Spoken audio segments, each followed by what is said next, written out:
Shri Harihar charitable and welfare trust के तत्वावधान में आप सत्संग की महिमा को श्रवण कर रहे हैं। सत्संग में जाना अनिवार्य है, क्योंकि सत्संग के बिना कल्याण नहीं हो सकता। सत्संग प्रतिदिन होना चाहिए। श्वास श्वास में राम जप वृथा श्वास न होए, न जाने अगली सांस का आवन होए कि न होए। प्रत्येक श्वास में परमात्मा के नाम का स्मरण करना है। हम संसार के काम धंधों में, संसार में आसक्त होकर के, संसार को सत्य मान करके सत्संग से दूर हो जाते हैं। सत्संग में जाने का ध्यान ही नहीं रहता। पहले लोग प्रतिदिन सवेरे सवेरे मंदिर जाते थे, वहाँ सत्संग श्रवण करते थे, फिर घर में आते थे तो शाम तक ध्यान रहता था।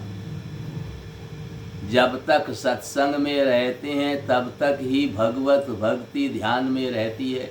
सत्संग से बाहर आते ही भूल जाते हैं। इसलिए प्रतिदिन सत्संग करना है, कुछ तो याद रहे। शमशान में जाते समय सत्संग में जब बैठे हुए हों, सत्संग में, शमशान में, इस समय में हमारी जैसी बुद्धि रहती है ऐसी हमेशा हो जाए तो फिर नरकों में जाना नहीं होगा, फिर हमें संसार के दुख भोगने नहीं पड़ेंगे। लेकिन इस संसार की जो माया है, प्रभु की जो माया है, ये इतनी प्रबल है कि इस माया में हम आसक्त होकर के सत्संग को भूल जाते हैं। हम कौन हैं, कहाँ से आए हैं, क्या करना था, क्या करना चाहिए, ये सब भूल जाते हैं। इसलिए सत्संग अनिवार्य है। प्रतिदिन सत्संग में जाएंगे तो फिर हमें प्रभु का स्मरण बना रहेगा। क्योंकि संसार में सुख नहीं है। हम जिस संसार से सुख चाहते हैं, इस संसार में सुख बिल्कुल नहीं है। संसार में सुख होता तो सब लोग सुखी हो जाते, पर आज तक कोई सुखी हुआ नहीं। बड़े बड़े धनवानों को देखते हैं, उनसे हमसे भी ज़्यादा दुखी हैं। अगर धन में सुख होता तो सभी धनवान सुखी हो जाते, पर धन में सुख नहीं है। सुख तो भजन में है, सत्संग में है। सुख तो हमारे अंदर है। आत्म शांति से सुख मिलता है। परमात्मा के गुणगान करने से सुख मिलता है। परमात्मा की शरण में रहने से सुख मिलता है। ये सुख अविनाशी है, ये कभी समाप्त होने वाला नहीं है। लेकिन संसार का सुख क्षणिक है, क्षण मात्र के लिए है, हमेशा नहीं रहता है। अपने लिए सुख चाहने से नाशवान सुख मिलता है। हम केवल अपने सुख के लिए कार्य करते हैं। ये काम कर लूँ, मुझे ये लाभ होगा, ये सुख मिल जाएगा, लेकिन आज तक कोई सुखी नहीं हुआ। अष्टादश पुराणेषु व्यासस्य वचनद्वयम् प्रोपकाराय पुण्याय पापाय परपीडनम्। 18 पुराणों का सार वेद व्यास ने 2 बातों में दे दिया। दूसरों को दुख दोगे तो दुखी रहोगे, और दूसरों को सुख दोगे तो सुखी रहोगे। आप दूसरों के लिए जो करते हो वही आपके लिए हो जाएगा। आप जो चाहते हो, जैसा चाहते हो, वैसा ही दूसरों के लिए करो तो आपके लिए अपने आप हो जाएगा। पर हम परमात्मा की इस माया में इतने आसक्त हैं कि केवल अपने सुख के लिए कर्म करते हैं, और अपने सुख के लिए कर्म करते करते हमारा जीवन बीत गया, पर आज तक सुखी नहीं हुए। क्योंकि जब हम अपने लिए कर्म करते हैं तो दूसरों को परेशानी होती है, पीड़ा होती है। फिर हमें सुख कैसे मिलेगा। इसलिए हमें दूसरों को सुखी रखना है, अपने अहमता को खत्म कर देना है, अपनी अहमता में नहीं आना है। जैसे बच्चा, उसको डांट दो, धमका दो, मार दो, पीट दो, रोता हुआ जाएगा और थोड़ी देर बाद आपने उसको मारा पीटा है, डांटा है, भूल जाएगा, फिर आपके पास में आ जाएगा। तो उस बात को अपने हृदय में मत रखो, और उस बात को हृदय में रखोगे तो फिर पाप कर्म का ही बात सोचोगे।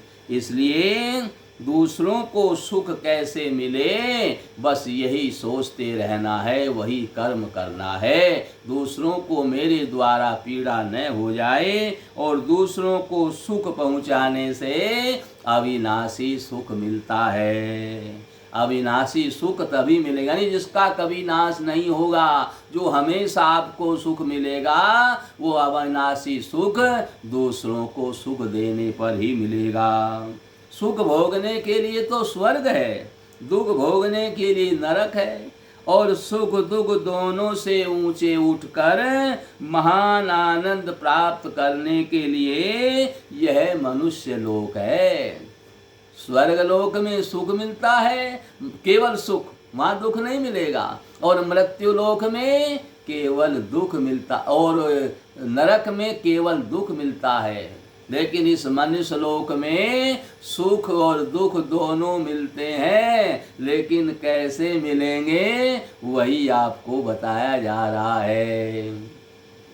दूसरों को दुख दोगे तो दुख मिलेंगे, और दूसरों को सुख दोगे तो सुख मिलेंगे। क्योंकि नरक और स्वर्ग में तो मनुष्य योनि में किए हुए पाप और पुण्य का फल भोगने के लिए जाना है। पाप किया है, नरक में दुख भोगने के लिए जाओगे। जितना पाप किया है उतनी मात्रा में दुख भोगने के बाद फिर यही मनुष्य लोक में वापस आओगे। और जितना आपने पुण्य किया है उतने पुण्य का सुख भोगने के लिए स्वर्ग में जाओगे। और वहाँ जितना आपने पुण्य किया है उसका सुख भोगने के बाद फिर यहीं मनुष्य लोक में वापस आना पड़ेगा। तो वहाँ जाकर के पूरा काम नहीं हुआ। जितना आपने पाप और पुण्य किया है उतना ही फल भोग करके फिर मृत्यु लोक में आना पड़ेगा। लेकिन इस मृत्यु लोक में आप अविनाशी सुख प्राप्त कर लोगे तो फिर न नरक में जाना पड़ेगा और न स्वर्ग में जाना पड़ेगा। जहाँ से वापस आना पड़ता है वहाँ हमें क्यों जाना है? हमें तो वहीं जाना है जहाँ से वापस आना नहीं पड़ता। जब आप केवल दूसरों के लिए कर्म करोगे, अपने लिए कुछ कर्म करोगे ही नहीं, तो फिर आपने न पाप किया है न आपने पुण्य किया है। फिर आप जन्म मरण से रहित हो जाओगे, परमात्मा की शरण में पहुंच जाओगे। वैकुंठ धाम का आनंद आप प्राप्त करोगे, जहाँ केवल आनंद ही आनंद है और वैकुंठ से वापस आना नहीं पड़ता है। और ये सुविधा कब है? केवल मनुष्य लोक में है। जिस समय आप मनुष्य की योनि में है यह सुविधा उसी समय प्राप्त होती है, क्योंकि परमात्मा ने मनुष्य को विवेक दिया है। और किसी के पास विवेक है क्या? बड़े बड़े बलशाली जानवर हैं, पशु पक्षी हैं, उनके पास में विवेक है क्या? विवेक तो केवल मनुष्य को दिया है।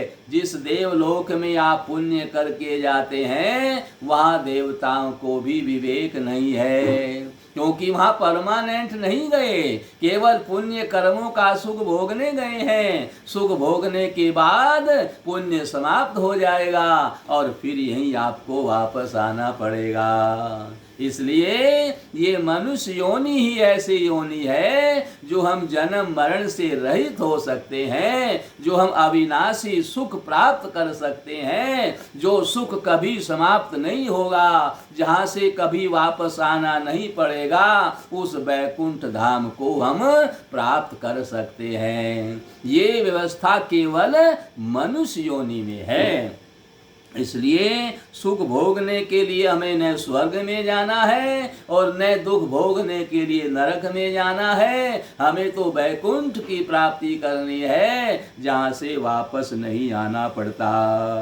संसार के संबंध विच्छेद से जो सुख मिलता है वह संसार के संबंध से मिल सकता ही नहीं है। संसार से संबंध विच्छेद करना है, ये संसार अपना नहीं है, ये सारा संसार ऋणानुबंध है, एक दूसरे का एक दूसरे पर ऋण है। हम ऋण लेने देने के लिए संसार में आए हैं, इसलिए हमें अपना ऋण लेना देना है, खुशी से लेना देना है, अपना कर्तव्य पालन करना है। हमें जो कार्य परमात्मा ने सौंपा है वो हमारा ऋण उतारने के लिए सौंपा है, इसलिए हंसी खुशी से उस काम को करते रहो, अपने कर्तव्य पालन को करते रहो, उसमें जरा सा भी दुख मत मानो, खुशी मानो कि परमात्मा मुझे ऋण मुक्त कर रहे हैं, जो मेरा ऋण था वो अब समाप्त हो जाएगा और ये ऋण समाप्त होने के बाद मैं जन्म मरण से रहित हो जाऊंगा। हम ऋण मुक्त होने के लिए हमें जो सेवा मिली है बदले में कुछ चाहना नहीं है, बदले में कुछ चाहोगे तो सेवा नहीं कर पाओगे। जब ये नहीं करता सामने वाला तो फिर मैं क्यों करूं, ऐसी भावना मन में आते ही फिर आपका कर्म निष्कर्म हो जाएगा। इसलिए आपको केवल अपना कर्तव्य पालन करना है, सामने वाले के कर्तव्य को नहीं देखना है, क्योंकि सामने वाले को उसके कर्म का फल मिलेगा और मुझे मेरे कर्म का फल मिलेगा। मुझे उसके कर्म के चक्कर में क्यों पड़ना है, उसे कुछ भी मिले, जैसे करेगा वैसे उसको मिलेगा, फिर मैं इस चक्कर में क्यों पड़ूं। मुझे अपना कर्तव्य पालन करते रहना है। कोई अच्छी बात है उसको एक बार समझाओ बताओ, मान जाता है ठीक है, नहीं मानता है तो कोई चिंता नहीं करनी है, हर हाल में मस्त रहना है। मैं केवल अपने लिए, मुझे अपने आप को जो है प्रभु की प्राप्ति करनी है, इसलिए संसार से कोई संबंध नहीं रखना है।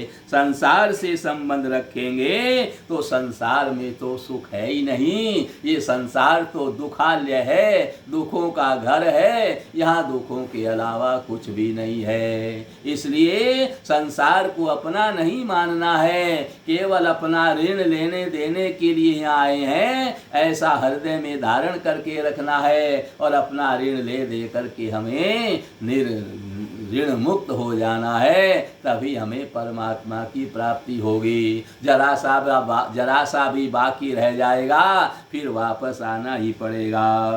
जब तक नाशवान का सुख लेते रहेंगे, ये संसार नाशवान है, जो पहले था वह अब नहीं है, अब जो है वो आगे नहीं रहेगा, ये नाशवान है। जिनको हम देखते थे बचपन में अब वो नहीं रहे और अब हम नहीं रहेंगे, तो ये सब जान करके कि संसार नाशवान है, यहाँ जो कुछ भी है नष्ट होने वाला है, फिर संसार से सुख कैसे मिल सकता है। सुख तो उसी से मिलेगा जो नाशवान नहीं है, जो अजर अमर अविनाशी है, अविनाशी से ही हमें सुख मिल सकता है।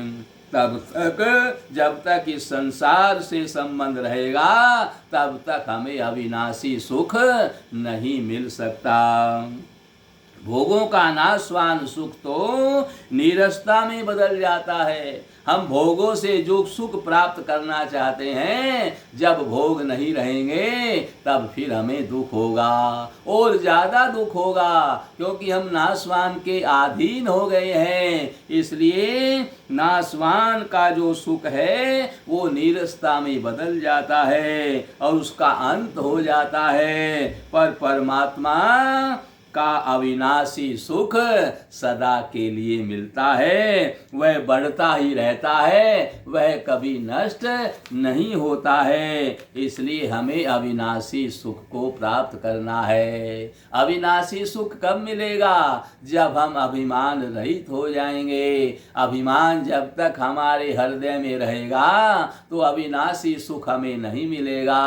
अविनाशी सुख प्राप्त करने के लिए संसार में अपना कुछ भी नहीं मानना है। अपना कुछ भी मानोगे तो अभिमान आएगा। जब मैं आया था खाली आया था और जब मैं जाऊंगा तो खाली जाऊंगा। फिर मेरा यहाँ जब कुछ है ही नहीं तो फिर अभिमान किस बात का? जो मेरा नहीं है उसको मैंने अपना मान लिया है। अपना मानना ही बंधन का कारण है। मैं बंधन में क्यों बंधूं? इस संसार के बंधन में बंध करके बड़े बड़े ऋषि मुनि भी फंस जाते हैं और अनेक प्रकार की तिर्यक आदि योनियों में जन्म लेना पड़ता है। जड़ भरत का आपने नाम श्रवण किया है। श्रीमद् भागवत के अंतर्गत मृग से उनकी प्रीति हो गई।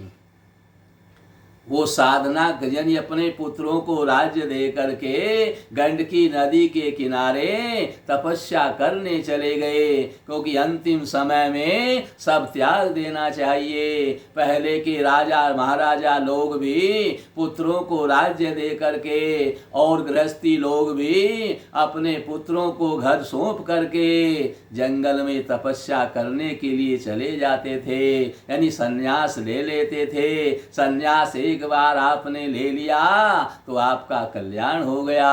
अगर सन्यास के नियमों का पालन करते रहे तो आपको संसार का कोई दुखी नहीं कर सकता। तभी आपको अविनाशी सुख प्राप्त होगा। अविनाशी सुख प्राप्त करने के लिए हमें कम से कम कर्तव्य पालन पूरा होने के बाद सब कुछ त्याग देना चाहिए, क्योंकि मेरा कर्तव्य पूरा हो गया।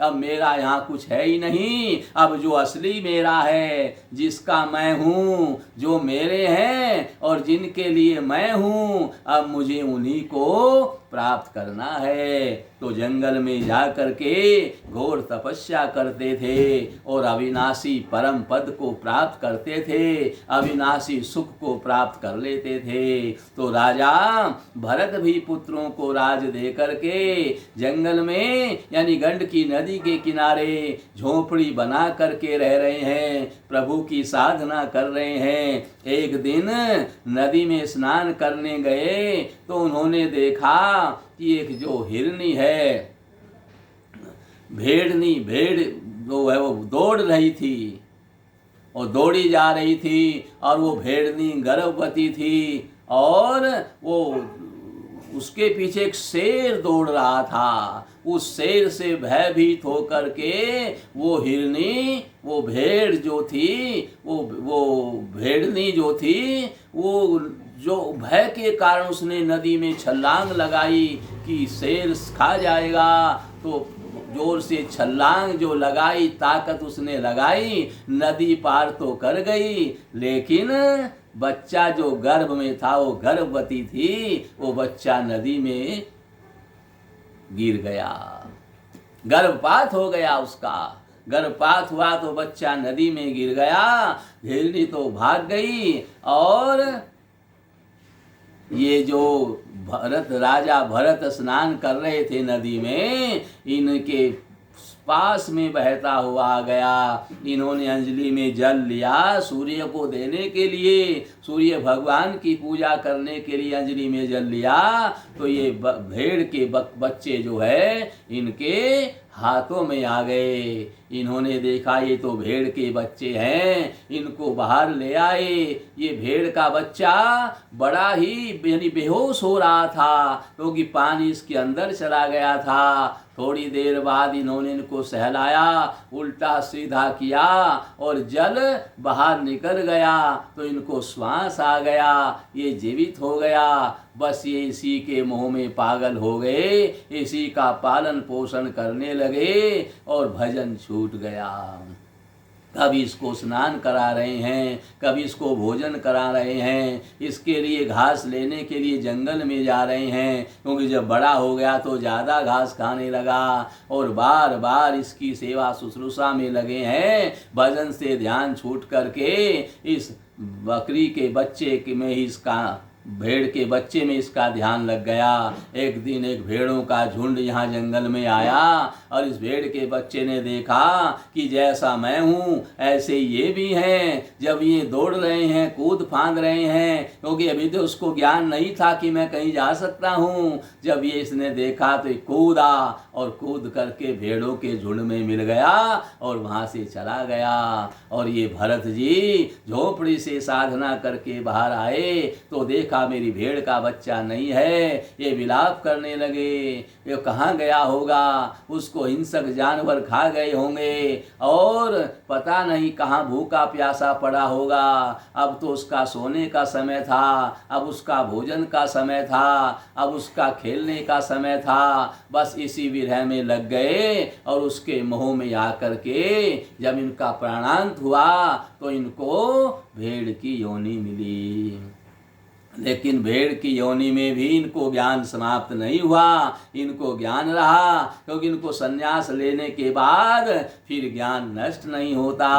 तो इन्होंने फिर भेड़ की योनि में भी भजन किया, संध्या की। भेड़ों के झुंड से अलग रहते थे, सूखे पत्ते खा करके रहते थे, और उसके कारण क्योंकि इनकी संसार में आसक्ति बिल्कुल नहीं रही। अब तो ये सचेत हो गए कि संसार में आसक्त हो गया तो फिर पता नहीं किस किस योनि में जाना पड़ेगा, और उस भेड़ की योनि में ही इनको इतना ज्ञान रहा संन्यास के कारण, क्योंकि इन्होंने सब कुछ त्याग दिया था।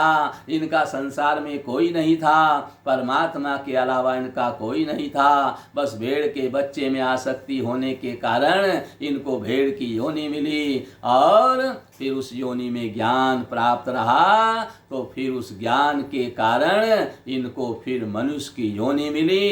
उस समय भी इनका नाम भरत हुआ, और उनको इतना ज्ञान प्राप्त हुआ, ये राजा भी हुए। संसार में आसक्ति इनकी बिल्कुल नहीं रही, इन्होंने अविनाशी सुख को प्राप्त किया। इन्हीं भरत के नाम से हमारे देश का नाम भारतवर्ष पड़ा है, और ये बड़े ही प्रतापी राजा हुए।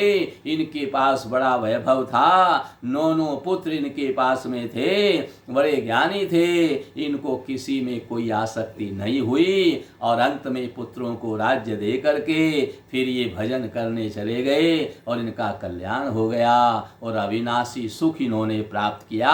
अविनाशी सुख प्राप्त करना चाहते हैं, जिस सुख का कभी नाश नहीं होता, ऐसा सुख प्राप्त करना चाहते हैं, तो फिर आपको क्या करना है?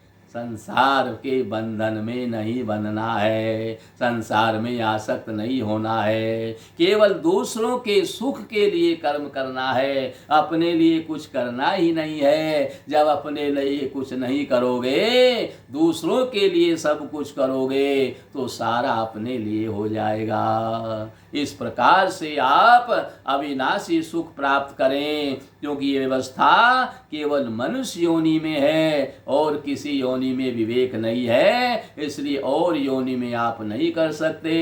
हालांकि भगवान की तरफ से मनाही नहीं है, हर योनि में आप उनको पा सकते हैं, लेकिन विवेक न होने के कारण मनुष्य योनि में ही ये सरलता से अविनाशी सुख हमें मिल सकता है।